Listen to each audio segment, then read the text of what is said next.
I'm here for NOI Education Services, and today we are continuing a part of the 2024 TAS Series, and we are focused on learner support. Now, this will probably blow out into a two-part video, just because learner support under the new standards that are coming into effect as of 1/1/25, learner support, learner well-being, has definitely permeated through a lot more of the standards. So under the current standards under which we operate, it's just 1.7. So it is quite, there's not a lot of detail that goes into it. However, definitely under the new standards, there's several different sections that reference learner support. There's a really big focus on providing not just like learner support relevant to training and assessment, but generally ensuring the health of the overall learner well-being. Which is potentially a little bit more problematic. We're going to be touching on that in a lot more detail throughout this year. We've got our new RTO Standards 2024 series that's going to be launching soon. We've got some fantastic, not necessarily debates, but discussions with a whole range of auditors and RTO consultants and vet experts from industry, where we're going to be talking about the new standards in a lot more detail, how they're going to impact RTOs, what it's going to mean for you guys, and how you need to prepare for them.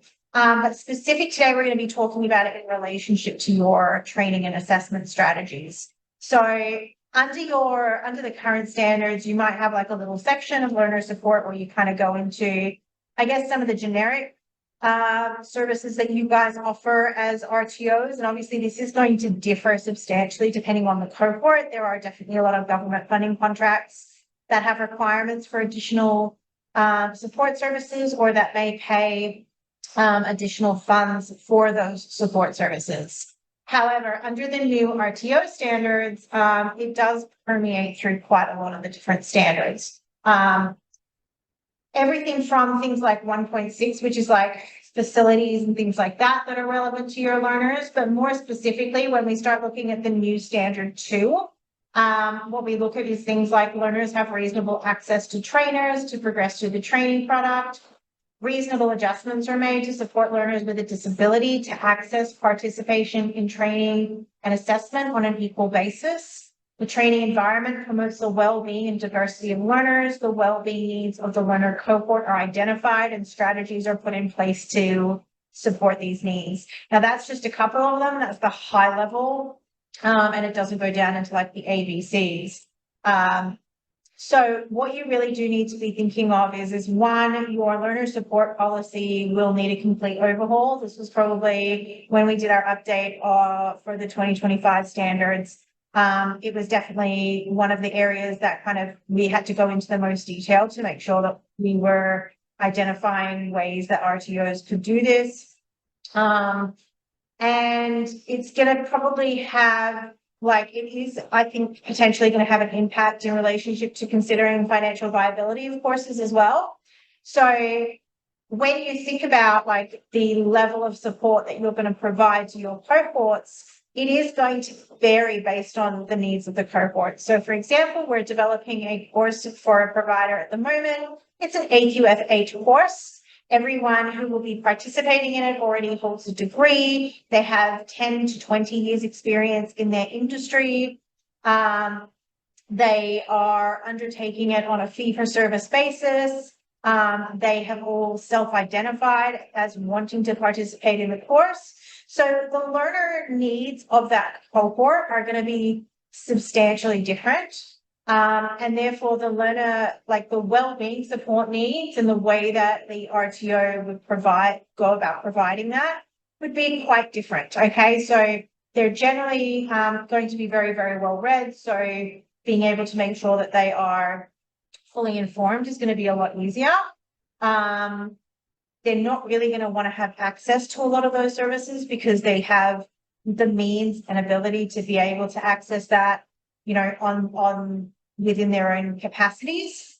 However, when we then turn around and we're looking at like an under 18 cohort of, you know, kids that are not participating in year 11 and 12, they are identified through the means of like job support agencies or schools through their through programs that identify students in need. They've got very, very low LLN needs. They might not be comfortable participating in education. This might be like a last ditch attempt to actually get them back into the education system. The learner support needs, the well-being needs of that cohort may be substantially different, and they are going to be substantially different, and therefore the strategies that you're going to put in place, the support services that you're going to offer are potentially going to be very, very different. So this is where, outside of your overarching policy, your training and assessment strategy needs to identify and go into that higher level of detail that this is how you're going to support the cohort. Okay. So for example, in WA, if you're dealing with like a participation equity program, you may get paid to deliver support services over and above. That might be lunches. That might be pick up and drop off services to and from training. That might be bus tickets. That might be mentoring. That might be counseling services even, so there's all sorts of different services that you may be offering your cohort. That one cohort might be eligible to access and another cohort may not be eligible to access it.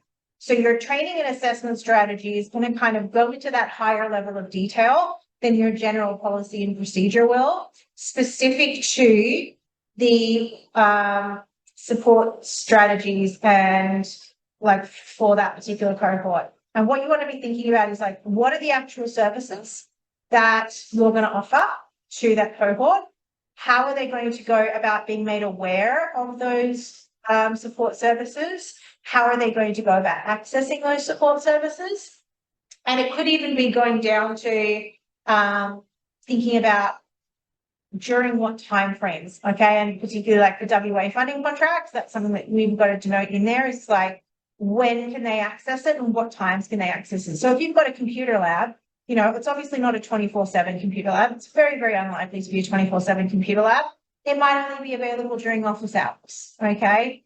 If you have got access to a counselor, if you're an ESOS or PRACOS provider, you might have access to a counselor depending on the number of students that you have. What hours do you have access to those people? What hours is it acceptable to contact for your students to contact your trainers? What methods under which can they contact the trainers? If you've got Accelerate, are they just contacting them through the Accelerate app? If, do they have access to mobile phone numbers of the staff? Do they have access to the emails of the staff? Like, how do you want to structure that? And then particularly, and as it said, we're going to go into this in a lot more detail when it comes to what just happened.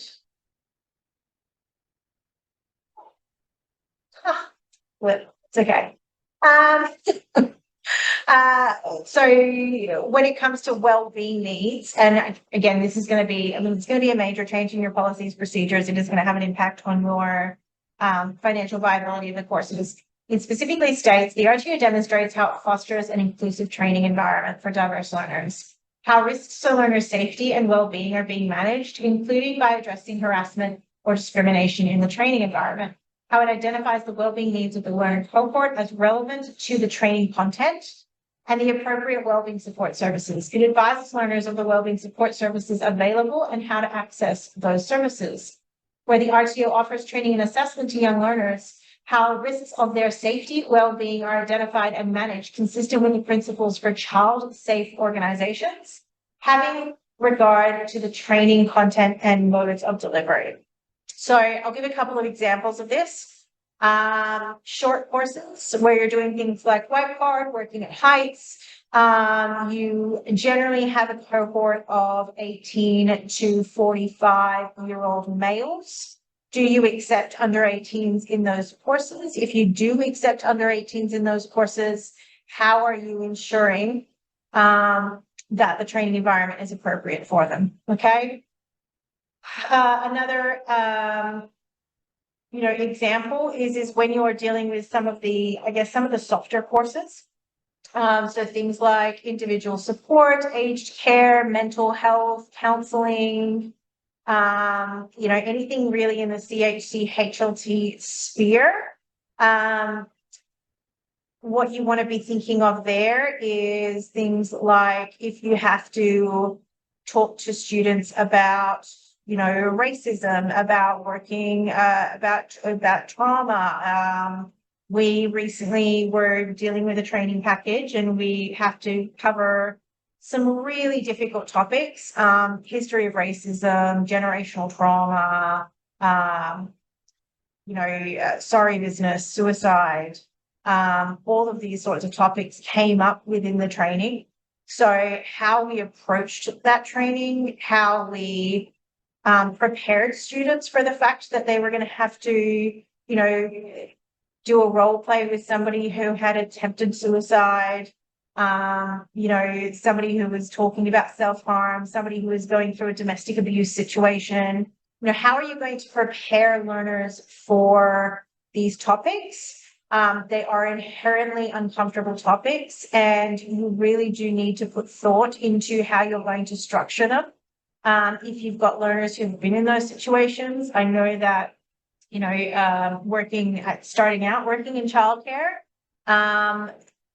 even in something like childcare, the demographic that I was working with at the very beginning was women who were coming from abused relationships, who were just desperately trying to start their lives over again. And I was in a very similar situation, and it was a common occurrence in our classroom that we would have learners in tears because something about a child being injured or hurt or something like that triggered them. And so we had to, put strategies in place for how we were going to support that. So, things like, giving students a heads up when we're dealing with difficult content, explaining to learners in the beginning of a course that you're going to be dealing with uncomfortable topics and that it's really important to communicate about working through those topics, because if they aren't comfortable learning about it, it's going to be really hard for them to then deal with it when they're faced with, patients or clients that are going through those situations. And if you're, depending on the area that you're working in, if you're in community services, if you're in health, if you're in, disability, in a lot of these areas, you're going to deal with a lot of, there's a lot of emotional ups and downs. So getting students comfortable with the idea of being uncomfortable is really, really important. And younger generations definitely find that a lot harder than those people that are my age and older who grew up with the idea of suck it up. So, it's important that we learn how to communicate that to learners and how to put strategies in place for making sure that learners can engage in content without shutting down more than anything. Okay, so that's just a little bit about, how you want to go about starting to think about this. I do strongly recommend that anyone who has not yet looked at them does take a look at the new RTO standards, specifically the information around, training support and well-being. There is a lot in there to unpack. As I said, we've got a new RTO Standards 2024 series coming out. We've also got some great interviews and discussions coming out in and around these sorts of topics as well. So if you haven't already, guys, seriously, like, subscribe, follow my freaking videos. What are you doing here? And it is gonna, we are gonna go into the subject matter that we're gonna try and give a lot of practical suggestions as to how to handle all of this. So again, specific to the TAS, okay? All of this comes circle, guys. Outline who your cohort is. Outline how the training and assessment supports your learner cohort. Then go into the additional services that you are going to allow students to access. And those services are more than likely going to be based on the cohort and the model through which you are delivering, okay? Obviously, we haven't seen this go through audit yet, so it's going to be interesting to see the regulators' interpretations. I know I've got a couple of audits coming up this year. I'm fully expecting this to be a topic of discussion. But certainly that's definitely what we are doing at the moment is we are preparing for that. And we are looking at the extent to which RTOs are going to be expected to facilitate and support the appropriate well-being and what support services will particularly look like. We've also got potentially got some offerings coming out in and around this. We'll get more on that later.